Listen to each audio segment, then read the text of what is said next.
Good day, podcast community. Pete Kane here, Podcast Pete and certified high performance coach. We're on location today at Desktop in Kennesaw with the owner, and we're going to just explore the ideas of what's happening in our community of Kennesaw.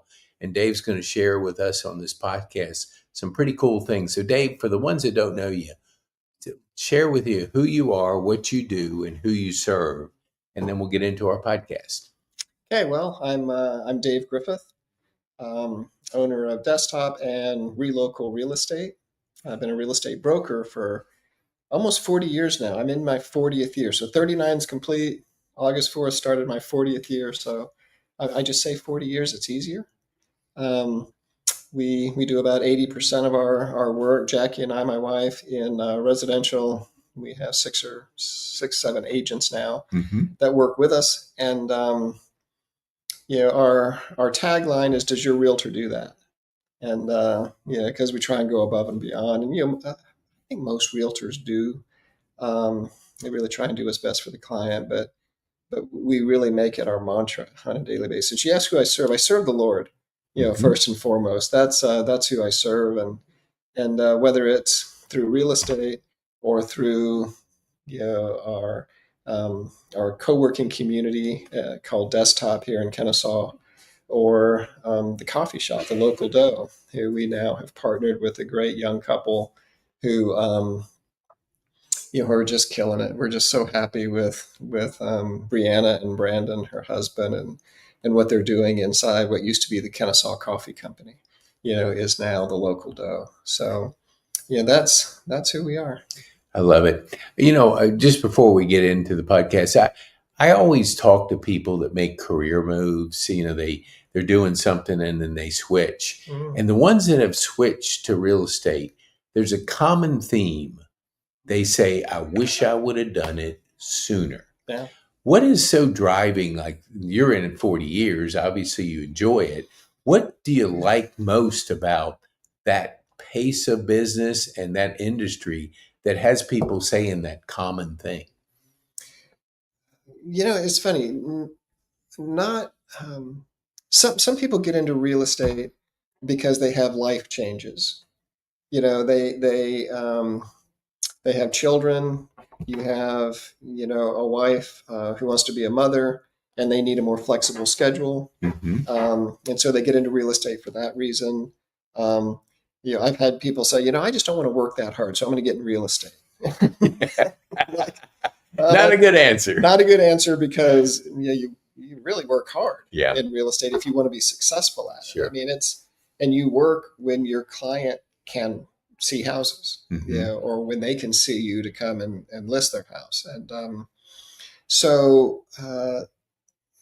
the ones who say they wish they'd gotten into it sooner are the ones that have figured out just how, number one, how freeing real estate can be. I mean, I've been in it 40 years. My oldest child is just turned 37. I know I don't look it, but just turned 37. And I've been able, 37, 30, almost 36 and 30 now. And I've been able to be there for all their stuff. I mean, it didn't matter what the school event was, or the baseball practice where I coached, and the games, or the horses. With my youngest daughter, I was able to take her to the barn, and and all the horse shows, and the events and all that kind of stuff. And so it gave just a real quality of life. Now I worked, it seems like 6 a.m. till midnight most days, with 2 and 3 hour gaps out of them. Yeah. To go and do the cool stuff, with my kids. And so there's that. But if you have a heart to serve people, this is a great industry to serve people in. I mean, you can make a living, you make great money. I mean, God's been very gracious to us in that way. But this is a stressful time for people when they're trying to find their home. Not just a house, but their home, their nest. It can be very stressful, and we're able to walk them through that, alleviate that stress. A lot of times with humor. I love people making people laugh when you're in it. Mm-hmm. But it's also because at this point now I have so much acquired knowledge that Mm-hmm. I can take that stress away from them with an addendum to the Mm-hmm. contract, Mm-hmm. and accomplish not only a buyer's needs, but many times the sellers as well. Asking the right questions Mm-hmm. allows me and Jackie to to really take away the pressure of buying a home or Mm-hmm. selling a home. And so I think that's why many of them will get into it and Mm-hmm. go, "Oh my gosh, this is so fun!" Yeah. And I'm able to help people too, Yeah. and make a nice living, doing it. That's beautiful. So I know you're a I grandparent, am, yeah. and so there's different stages in our life. For the people out there that are just starting out as a grandparent, and some that are more developed, what do you like most about being a grandparent? Yeah, that's an interesting question.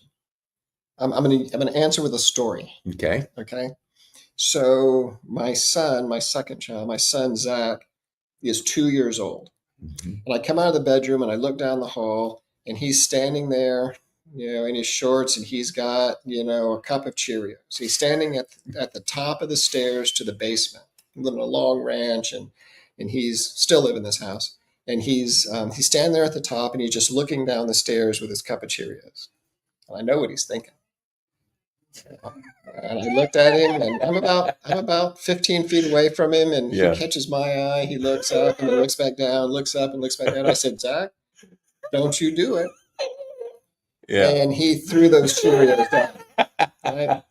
100 Cheerios go flying.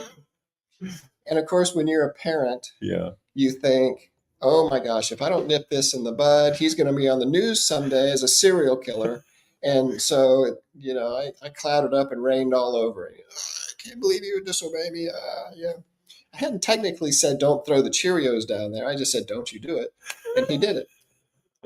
So we went and we picked up every Cheerio. By the time we got done, he was crying, and I think I was crying, and but by golly, he was going to mind his father, right? And so fast forward, I've got two grandsons at this point. So Mm-hmm. Everett is 4, Jackson is 2. Mm-hmm. And I come out of my bedroom. I'm keeping them for the weekend so that mom and dad can get away. And I come around the corner, and Everett's 4, and he's standing at the top of the stairs Mm-hmm. with his cup of Cheerios. Should have gotten rid of that Cheerio cup, But he's standing there, and I look at him, and he looks at me, and I'm thinking, this is deja vu all over again. And I said, "Everett, don't you do it." He did it. He threw it down there, and I was like, "All right, let's go pick him up." And we went down the stairs and we picked up every Cheerio, but I turned it into a game. Yeah. And by the time we got to the top, we were racing to see who could pick up the Cheerio the fastest, right? And I let him win every time because I wanted him to pick up every Cheerio. And but by the time we got to the top of the stairs again, we were both laughing, and I had to keep him from throwing him down again because he thought it was so fun. Yeah. And so the thing I love most about being a grandfather, and they call me Poppy. I'm Poppy to 9 grandkids now, and it's the perspective. Yeah. You have a different perspective. You want the same exact things. Mm-hmm. Yeah, I don't want my grandkids to grow up to be serial killers. But throwing Cheerios down the steps is not, I don't think, a gateway drug to killing people. Yeah, I kind of doubted it too. Yeah. So it's having the perspective and the wisdom to know when you have to be more intense in your discipline. And when I say discipline, I mean training them to be disciplined. Yeah. Not punishment, but discipline. Mm-hmm.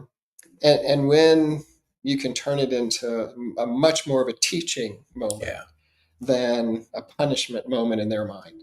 And but I love spending time with my grandkids. I loved being a dad. I still do, even though my kids are older and they don't. They still. I realize they still need me, but for different things and in different ways. And my grandkids have their parents who are wonderful parents. But I remember my grandfather, I called him granddaddy.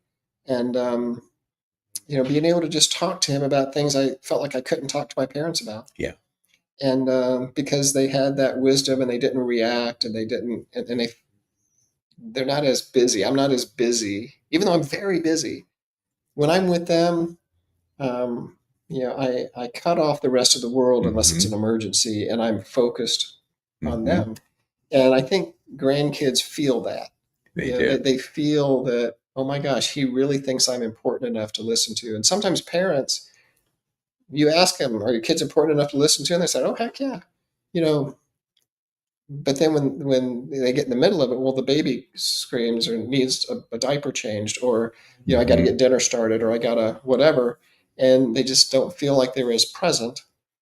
I think the grandkids don't feel like their parents are as present as maybe the grandparent is. Yeah. And so it's a more relaxed conversation. So, I love that. I did that I got 4 of my grandkids for my oldest daughter live in Macon. And this last summer, Hannah called me and said, Dad, I really don't have any childcare for Wednesday. She's a nurse. She normally is like Monday, Wednesday during the school year.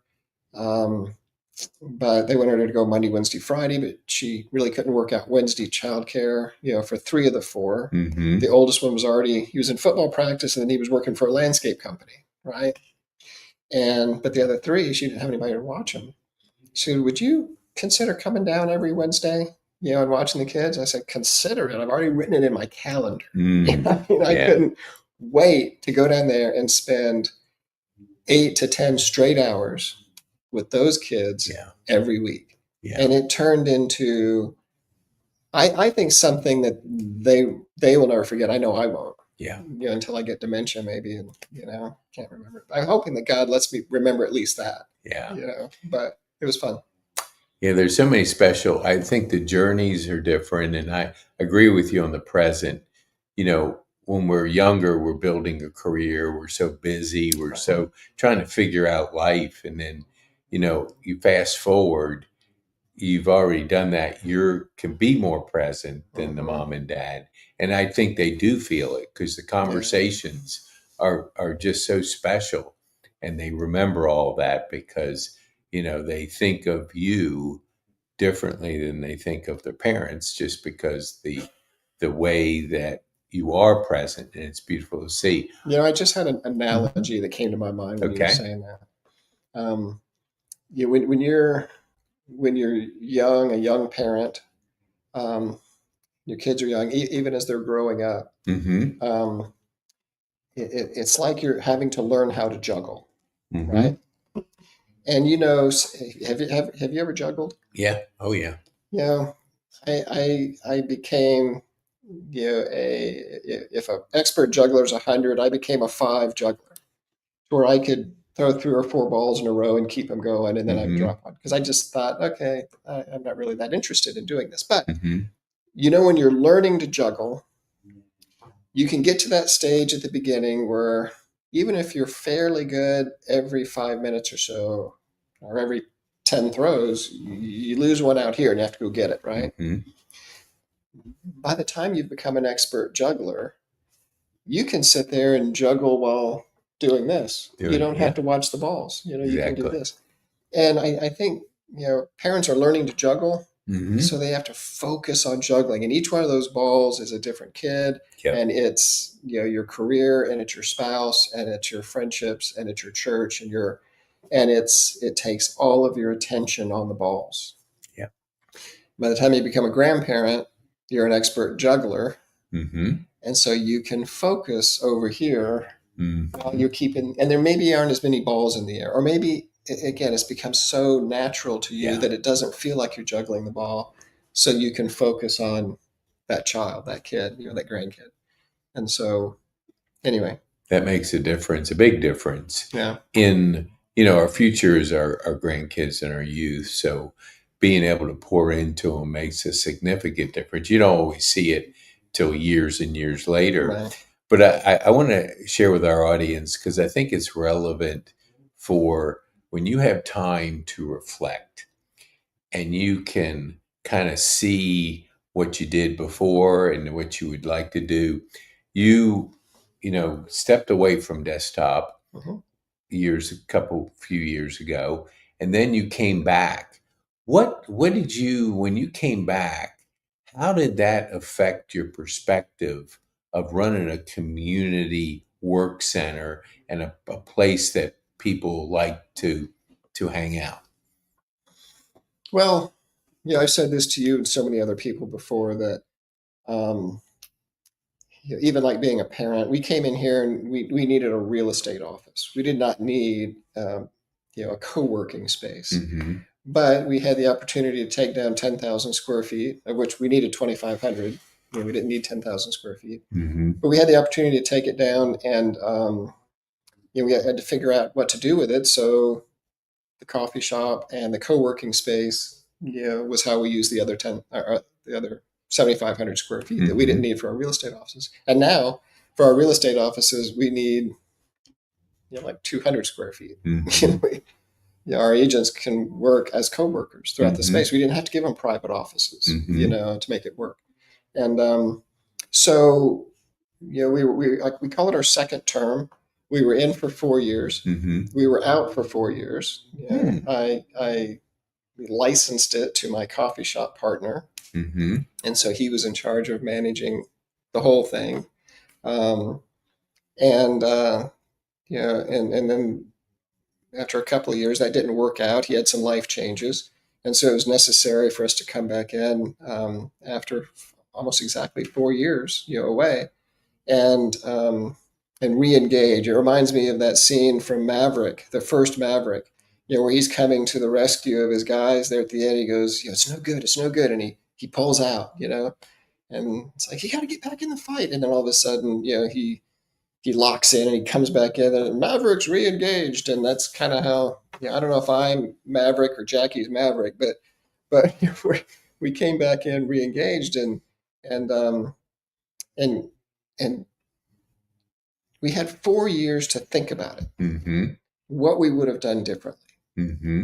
It wasn't technically ours, even though it wasn't practically ours. It was technically ours still because we licensed it. We didn't sell it. Mm-hmm. So it was technically ours, but not date on a day-to-day basis, Mm-hmm. operationally ours.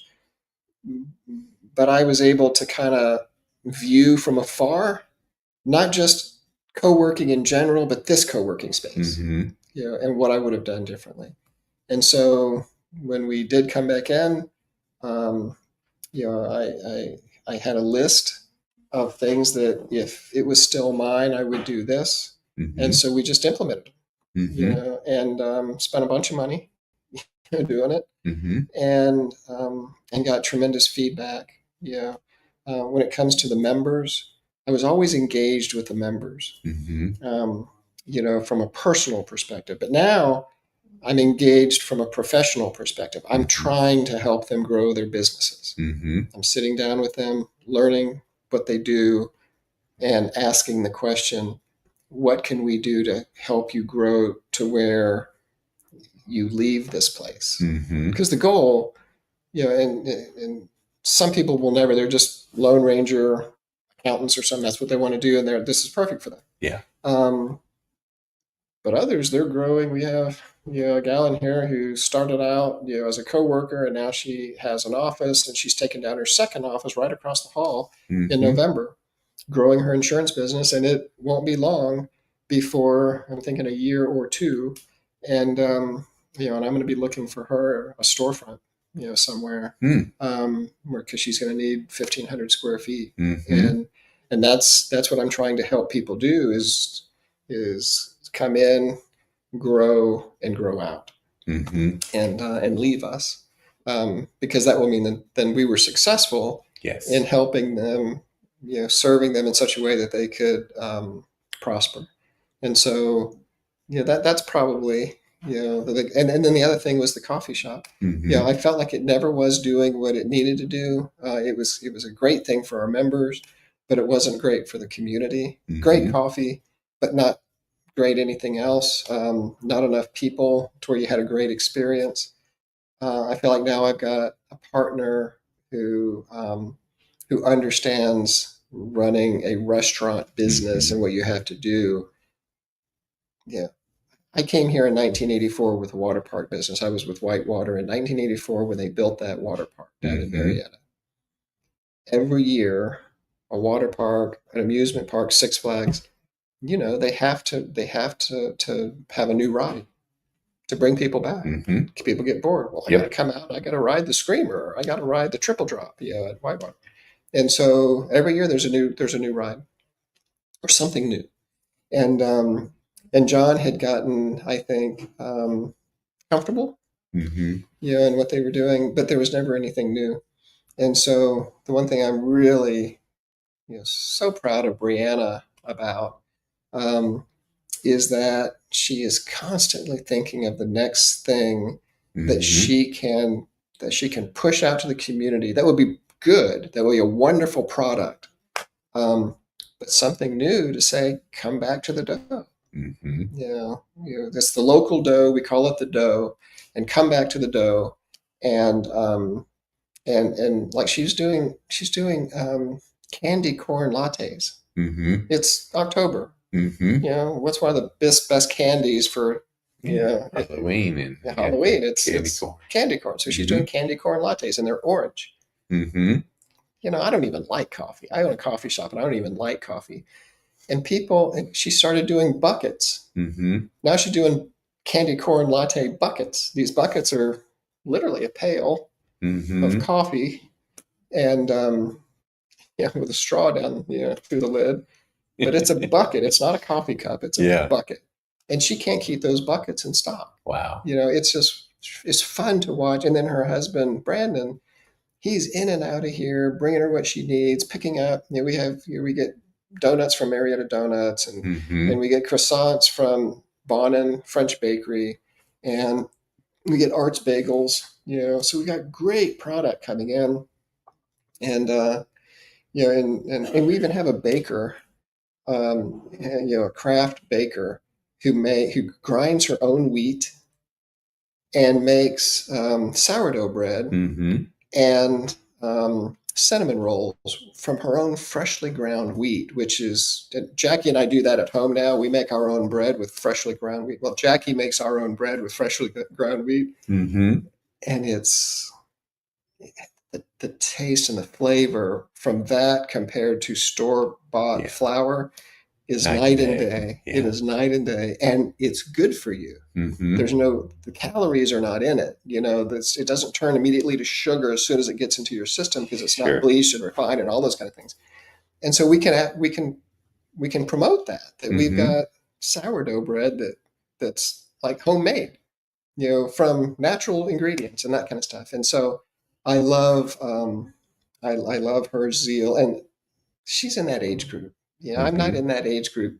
You have adapted like crazy to the social media thing, and and you're dragging me kicking and screaming, but they're in their 30s, and so it's like social media posts for them. It's like breathing. And they had one when she did her buckets. She had 7,000 shares and 100,000 likes. That's crazy. I think that's good, right? I would say my metrics that I know, that's pretty phenomenal. That's pretty darn good. Yeah. And so she's killing, and they're just nice people. They love the Lord, and they care about people and serving people, and even her employees. She's like, how can I build them up? How can I make them better? How can I encourage them? Gosh, I love that. That's beautiful to see. I got here a little bit early because I didn't go home. I left the Rotary and I came over, and so I had Jennifer introduce me to her, and it was like you can tell when people have a heart to serve. They're listening, they're making eye contact, they just have a certain way about things. But I want to go back because I didn't know when you mentioned the French Bakery, Bonnet. Okay, I go to LA Fitness, and I always go. I go right by it. So this past Saturday, I'm going there, and there is like all kinds of cars, and there's people waiting like 12, 15 deep. And I'm looking over Were in the you on corner. Saturday? Yeah. Yeah. And Yeah. I just, what on earth is going on in this? And this was pretty early. It was probably 8. They opened at 8, so it had to be Yeah. close to 8. And I was in there the day they were opening up. Yeah. And so I kind of knew about them, but I didn't. And now you connect the name. Hmm. I looked on their star reviews. I've never seen a restaurant 140 5-star reviews. Yeah. I was like, I looked at that, I was blown away, and I sent a friend a menu, but I didn't realize that was what you were telling me about, Yeah. where you bring those Yeah. wonderful pastries and sandwiches in. Yeah. So, yeah, that's kind of cool, is finding those unique things that the community loves Yeah. and being able to offer them. I want to go back to one thing because I think it's a good lesson for our community. We were talking about childcare. We were talking about just some ideas that you were having. Yeah. And you did something I want you to share with our viewers. Like, there's an area of desktop where maybe the moms hang out, there's a little bit of toys, Yeah. and you go over there and you talk to them, Yeah. asking. Just share with our viewers what are you looking to do? How are you? I know you said you engage, but just share Yeah. that story with our viewers. Well, it kind of goes back to this: how can we be good stewards of what God has given us here? He's given us 10,000 square feet. We're not. Are we able to utilize it um, in the most profitable manner and the most service oriented manner? And so my daughter came to me with an idea. She's a full-time nanny. My youngest daughter is a full-time nanny, and she had these twin boys that she has been nannying for the last, caring for the last year. Mm-hmm. And she was taking them to these things called kids play places. People take down 1,500 to 5,000 square feet in a shopping center, strip center, and they turn it into an indoor play place. Mm-hmm. I want to say a playground because it's not like a jungle gym and all that kind of stuff, but there'll be some ladders and stairs that go up and around, and underneath it there's places to play, and there's all kinds of cool things.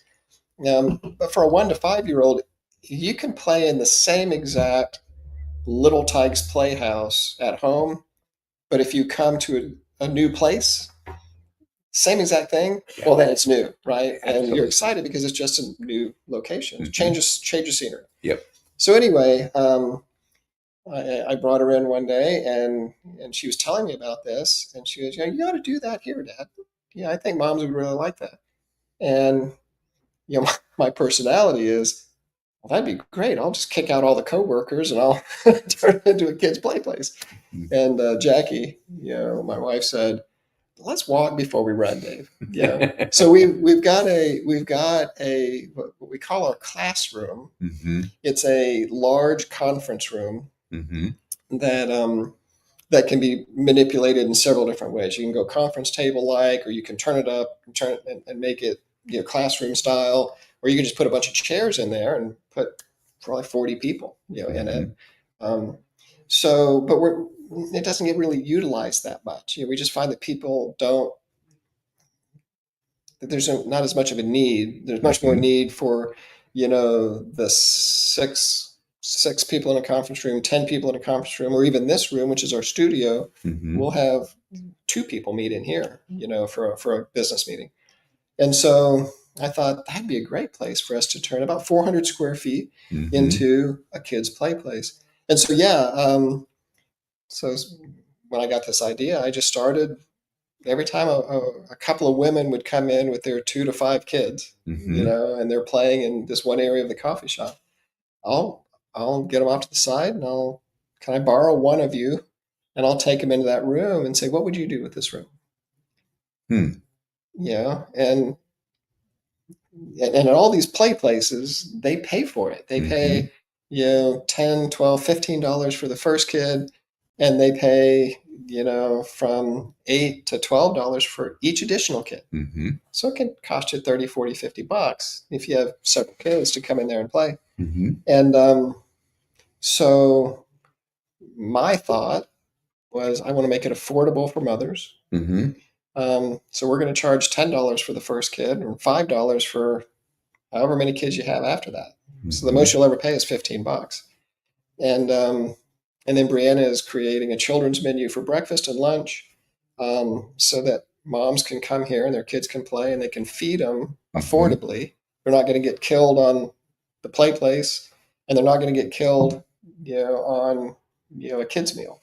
And so make it affordable. Maybe they'll come a couple of times a week, and Brianna will make money from it, and we'll make money from it, and we'll, more importantly, we'll provide a place for moms to come and meet each other, get a little sanity, some adult conversation, during the day, and have a confined place where they can sit and talk or even work. I had one of the suggestions from one of the moms was, can you put in enough plugs to where I could bring a laptop? She was a realtor, I told her, I'm a broker. Here's my card. Yeah, you're the kind of person I would love to have work with us, but I'm a realtor and I'd love to be able to have my laptop with me while I'm watching my kids in this area and be able to work on an addendum to a contract, or send back over a counter offer.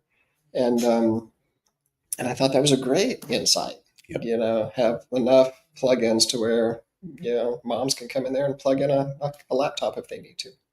So yeah, we're constantly thinking, and I think we kind of did that in those first 4 years. We were always thinking, my son Zach and Jackie and I, and then Zach, my son, and Abby, my daughter, who became the nanny. We were all working in here together, but we were also then growing a national relocation company, and so that took some of our time. And the real estate company took some of our time, and the coffee shop took some of our time. And so I feel like, again, like the juggling, we weren't necessarily doing any of them really, really well. We were doing good enough to make money from each of them, and they were successful. But I felt like I was a little. Now, desktop is running very smoothly. I don't have to think about the coffee shop, so I can think about how do I maximize desktop. Jackie is the broker, managing broker of our real estate company. And you know me, I'm more of a thinker, visionary guy, because I don't do anything well operationally. Yeah, so I have to think of the ideas. Got to know your lane. Got to know your lane. Yeah, my Jackie and my kids know that if they ever see me doing this, stop him tackling you. He's getting an idea. Yeah. But anyway, so we're trying to figure out what to do. We're bringing in an esthetician. Again, something for the moms. Yeah. They can come in and they can get some work done, if they want to. I talked to Shannon Sikorsky, who cuts my hair down at Big Shanny Barber, and said, I'd like to have a barber up here, in one of our little booths, our little offices, to cut kids' hair. On certain days, maybe, Monday, Wednesday, Friday from 10 to 2, and so we're talking about doing a little partnership where she'll come up and, she or one of her barbers will come up and we'll have a little barber shop, inside the space. So it's kind of fun now. It's like it's endless what we can do with what God has given us. Yeah, I love the collaboration model. You're collaborating with people. They do what they do best, cut hair. You do what you do best, the ideas, the environment, the facility. You're talking to the people, because I had a gentleman, this was a number of years ago, and he spent I think 4 weeks building this elaborate online lead generation system. And I said, have you talked to anybody about buying it, what they would pay? And he never did. So you spent all this time not realizing that if nobody wants to spend money, it's not worth anything. What was the price of the commodity? Yeah, it's like you're asking, what would you pay for this? And they're telling you. And so that's when people say, I'll put my hard-earned money to this because it makes sense. And if you don't have that kind of commitment, you don't have an idea, because if people aren't willing to pay something, it's not validating. So I think that's a great lesson for our community, just to kind of engage, talk, ask. Yeah, They talk about focus groups. Your focus group can be a group of ladies that's right. that come in, Yeah, and you're just asking them questions. What do they need yeah. to be better at what they're doing, raising family, raising kids?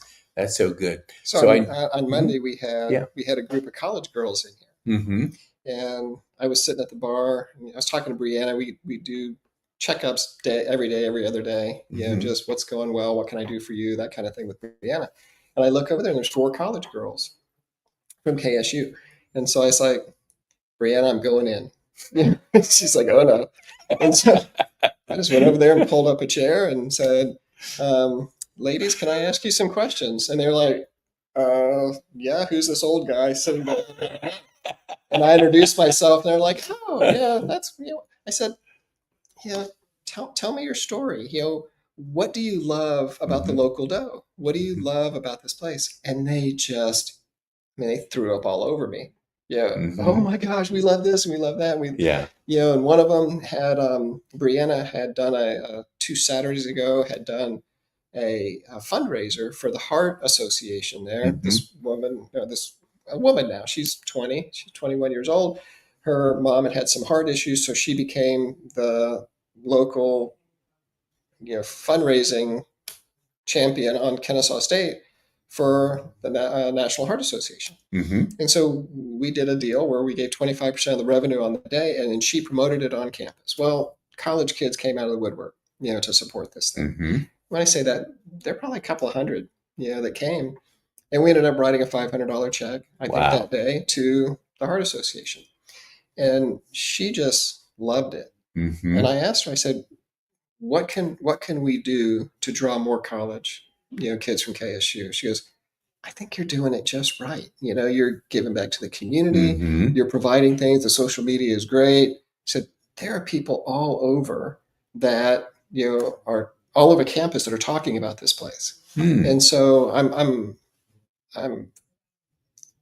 in a positive, fearful way. Mm-hmm. We open 6:30 now to 2:00.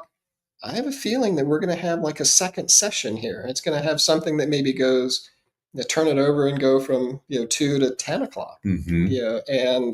And really promote it more for kids to come here and study. Yes. In the afternoons and evenings. I'm thinking that we have a pizza place right across the street from us over here. A Grand Slam Pizza, and I'm thinking we need to do a collaboration with them. With Jimmy. I know Jimmy. Yeah, I know you know Jimmy. Jimmy. Yeah. So bring in pizzas and sell them for $2 a slice or something. Totally. Not bankrupt these kids. We'll make a little money. He'll make some money. Yes. But they can get a $2 slice and and coffee or soft drink or whatever they want. Yeah. And study here. We're already talking about doing events. Here, evening events. One of my passions is marriage. Strengthening marriages. Mm-hmm. And so I've always wanted to do a Friday night date night. Or a Saturday night date night, a wine and cheese thing. Bring in somebody to play acoustically, or Ollie Patterson to come in and play sax.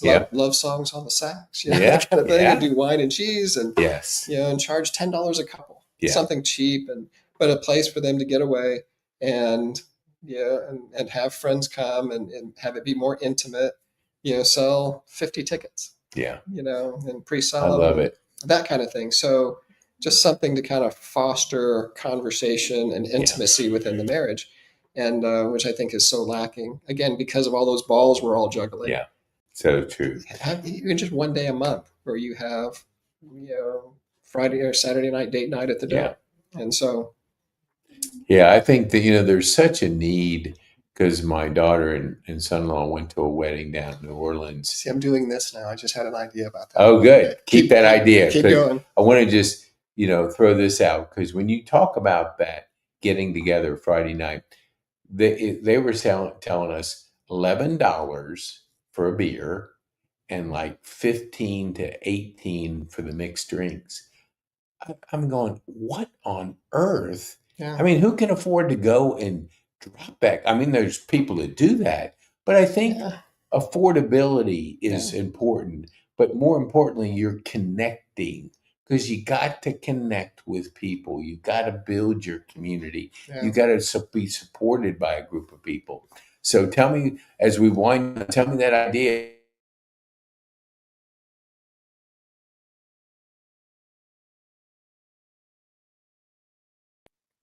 Okay.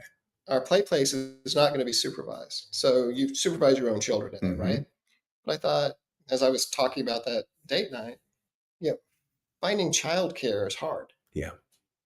So I bet you there's a way we could create inside the play place, um, you know, have 2 or 3 high school kids, college kids in there playing with the kids, Mm-hmm. so that mom and dad could come out here and enjoy the music and a glass of wine or coffee and and some finger foods and things like that, Mm-hmm. and and provide for some very inexpensive childcare. $5 for the 2 hours. Mm-hmm. No matter how many kids you have, Yeah. $5. Well, now I think I don't know what this is, but I think it's somewhere in the $20 an hour range to have a babysitter. Yeah. Oh, yeah. It's not Yeah. cheap, and so Absolutely. And if you can find somebody that you can trust. that's right. Yeah. And there are those people out there. Mhm. And so the kids out there who would want to come in, and gosh, if you had 50 kids in, and they were making $250 a head, have 2 kids, 2 teenagers in Mhm. there Yeah. watching them. They make $125 for the night. Yeah. For a couple hours work. It's a I beautiful think we thing. could do that. I think Yeah. that is a great So, idea. yeah, I was Mhm. going, let's look it up and to the right. Yeah. Well, we but- like when you look up to the right because things are rolling, the ideas are flowing. Yeah, it's And fun. so I know you got a lot to do, but I was going to do but tell our viewers, how can they get a hold of you and where would be the best place to contact you? I'm old school. I like answering my phone. Mm-hmm. And so just call me on the phone, 770-316-5444, 770-316-5444. Of course, um, info@desktop.com. Mm-hmm. I have so many email addresses, man. Mm-hmm. David.griffith@relocalmove.com. And you're located, for the ones that don't know you, most do, where are you located in Kennesaw? So we're on the corner of Giles and Main Street in Kennesaw. We're very near Swift Cantrell Park. We're on the corner where the light is by Swift Cantrell Park, Mm-hmm. kind of right across the street from Kennesaw Elementary School. Mm-hmm. So about 3/4 of a mile outside of downtown Kennesaw and Giles. Awesome. Yeah. Awesome. All right. So as we wind down, what would be the one thing that you would want our viewers to take home from our time on this podcast? You ask the best general questions, and I could go in any direction, with that. But it would really be know your purpose Mm-hmm. in life. Mhm. There's a lot of us who are always wondering, what is my purpose? What does God want me to do? I finally, at the age of 63, figured this out, that my purpose is to know God and to make Him known. Mm-hmm. That's my purpose, and I think it's yours too. Mm-hmm. It's if you don't have a relationship with Jesus Christ, consider Him. Mm-hmm. If He's been drawing you, if you've been thinking about Him more lately, that's the Holy Spirit. So Mm-hmm. so submit, to the Holy Spirit and accept Him. But some of us are podcasters, and some of us are lots of things. Realtors and co-working space and coffee shop guys and all of that. And some of us are accountants and dentists and firemen and police officers and administrative people, CEOs of companies. That has nothing to do with your purpose in life. That's a vocation, and it's Totally. It's what God uses to maybe get you in touch with somebody He wants you to talk to. But our purpose is to know God and to make Him known. Mm-hmm. And so, if you get up every morning and you're kind of wondering, what am I supposed to do today? Well, it's that. Mm-hmm. How do I get to know Jesus? How to get to know Him just a little bit better? Mm-hmm. And how do I take what I've learned and share it with someone else to make Him known? And that's all. This stuff is fun. I think He allows us to do work Hmm. for fun, Sure. you know, Totally agree. but it's really fun when you understand your purpose. I get up every Yeah. morning and it's like my prayer in the morning is, who's it going to be today, Lord? Who's it going to be today? Yeah. You know, it's expectation Yeah. of someone, not something. So that's what I would want to share. Oh, that's so good. So encourage our viewers, share this with people. And if you have ideas, because Desktop's a hub in Kennesaw, if you have ideas or you want to ask Dave questions, you can do it right in the comment section. And we'll make sure that he answers them, and we'll have him back on for a future podcast where we can have a kind of a dialogue of how good ideas with the right servant heart can make an impact in our community and help people grow their business. Because I totally agree with you. It's kind of like if we're not leveling up our business, not growing, there's no standing still. So you have to be pushing people up that growth curve so they can go into another place, be able to bring a successful business to a higher level. So thanks for sharing that with our viewers. And I appreciate your time and your thoughts and ideas and stories that we share with our community. Yeah, Peter, I always enjoy it. Thank you for what you do. You do a lot to expose, businesses and entrepreneurs and their dreams. So I appreciate you as well. Well, not to steal a phrase from Chick-fil-A, but my pleasure.